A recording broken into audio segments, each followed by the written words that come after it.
Assalamualaikum warahmatullahi wabarakatuh.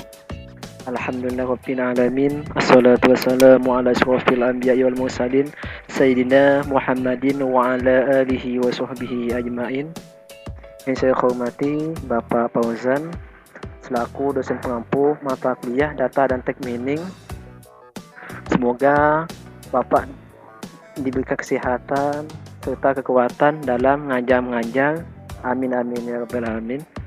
Kedua kalinya salawat dan salam tetap tercurah dan terlimpahkan kepada junjungan Nabi besar kita, yakni Nabi Muhammad SAW, yang telah mengangkis kita dari alam kegelapan, alam kesyirikan, membawa alam terang benar, yakni yang kita rasakan adanya Islam wal iman.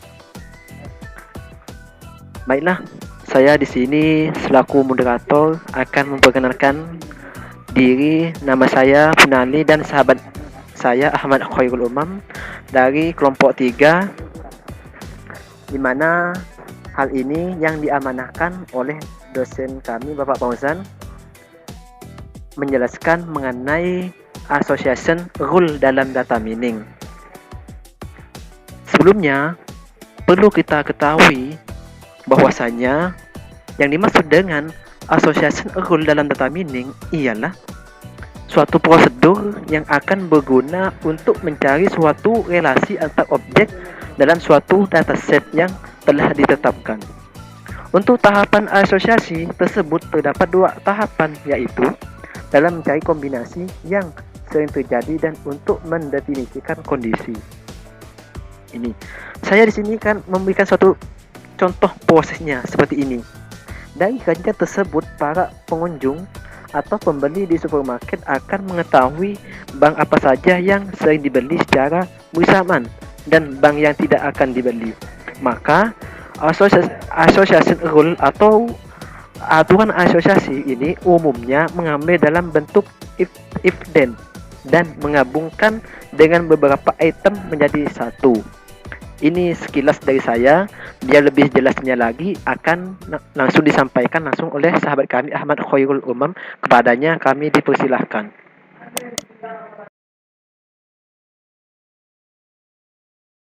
Baik, Assalamualaikum warahmatullahi wabarakatuh.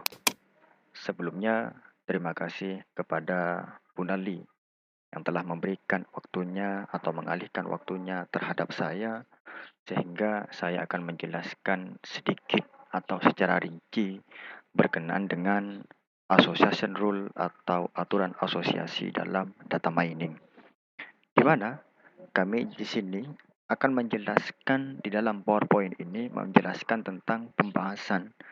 Yang pertama yaitu pengertian dari association rule tersebut. Yang kedua, cara mengukur dari association rule.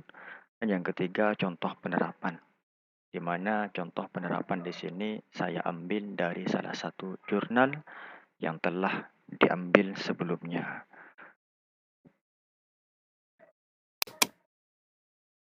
Jadi kita tahu yang setelah dijelaskan sebelumnya, apa itu association rule. Jadi association rule di sini, pengertian dari association rule adalah merupakan salah satu teknik yang ada dalam data mining. Jadi banyak sekali di sini teknik yang ada dalam data mining. Salah satunya adalah aturan asosiasi, ada juga clustering, ada juga klasifikasi dan lain sebagainya. Yang bertujuan untuk mencari sekumpulan item yang sering muncul bersamaan. Jadi bahasa sederhananya ada suatu item di mana item tersebut muncul secara bersamaan. Aturan asosiasi sering juga disebut dengan market basket analysis atau dalam bahasa kita disebut sebagai analisa keranjang pasar. Sehingga aturan asosiasi di sini sangat cocok sekali dalam pasar ataupun bisa dikatakan perbelanjaan. Bisa dikatakan seperti itu. Nah, selanjutnya,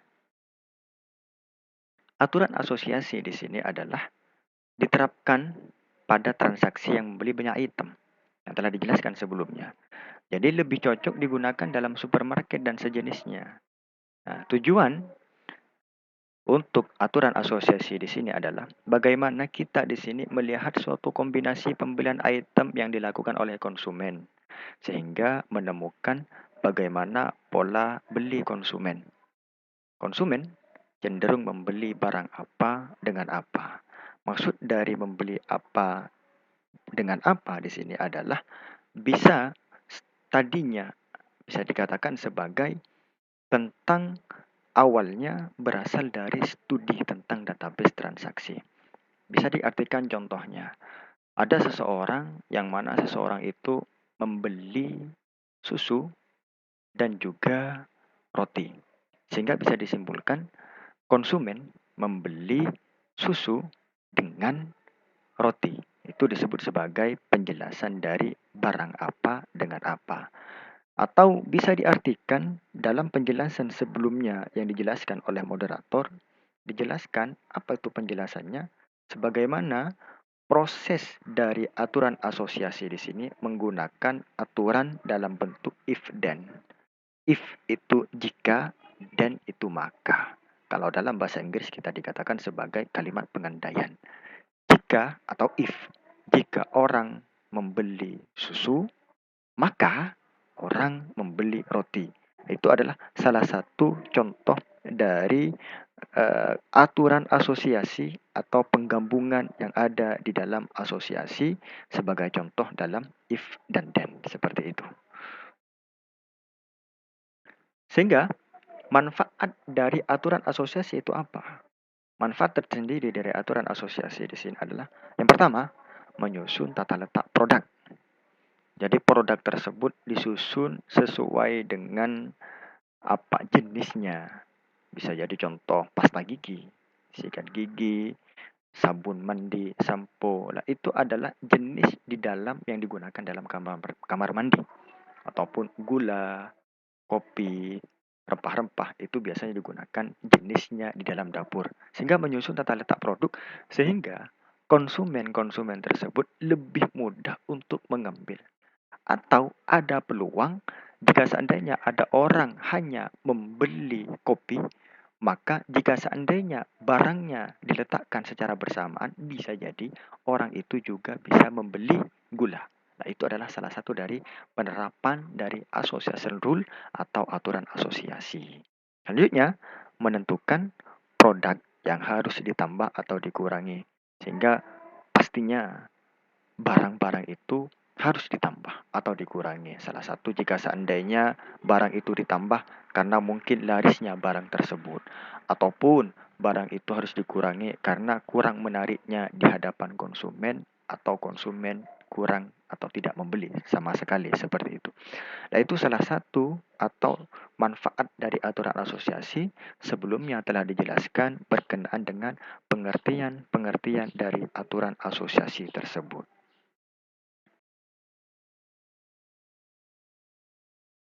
Selanjutnya yaitu adalah cara mengukur dari aturan asosiasi. Jadi di sini ada dua aturan ataupun cara mengukur dari association rule tersebut. Yang pertama ada support, yang kedua ada confidence. Yang pertama yaitu adalah support. Apa itu support? Merupakan sebuah persentase dari setiap transaksi yang terjadi dan mengandung item set tersebut. Maksudnya di sini apa? Jadi bisa dijelaskan, konsumen di sini bisa membeli beberapa produk secara bersamaan dari jumlah seluruh transaksi. Ukuran ini menentukan apakah suatu item ataupun item set layak untuk dicari nilai confidence-nya. Saya berikan contoh, misalkan seperti ini. Ada juga variabel X atau Y, atau saya asumsikan sebagai barang saja. Misalkan, ada keseluruhan transaksi yang ada, seberapa besar tingkat dominasi yang menunjukkan bahwa roti dan susu dibeli secara bersamaan. Jadi, roti di sini adalah variabel X, saya berikan variabel saja, susu itu adalah variabel Y. Sehingga bagaimana X dan Y itu bisa dibeli secara bersamaan. Bagaimana susu dan roti itu bisa dibeli secara bersama. Nah, itu adalah cara mengukur dalam metode support. Selanjutnya yang kedua yaitu adalah confidence. Confidence di sini adalah perbandingan antara nilai support dari kumpulan item tersebut dan nilai support dari kumpulan yang mendahuluinya. Saya jelaskan begini. Jadi maksudnya di sini adalah seberapa sering item Y dibeli apabila konsumen membeli item X. Jadi saya asumsikan sebagai barang juga. Seberapa sering jika seandainya sesuatu atau item yang dibeli, salah satunya adalah roti, yang mana roti itu apabila konsumen membeli susu. Jadi anggaplah saya sebagai konsumen, seberapa besar saya di sini membeli roti jika seandainya saya membeli susu. Nah, itu adalah salah satu cara pengukuran dari confidence tersebut. Nah, itu adalah cara mengukur dari aturan asosiasi atau rule association dalam data mining.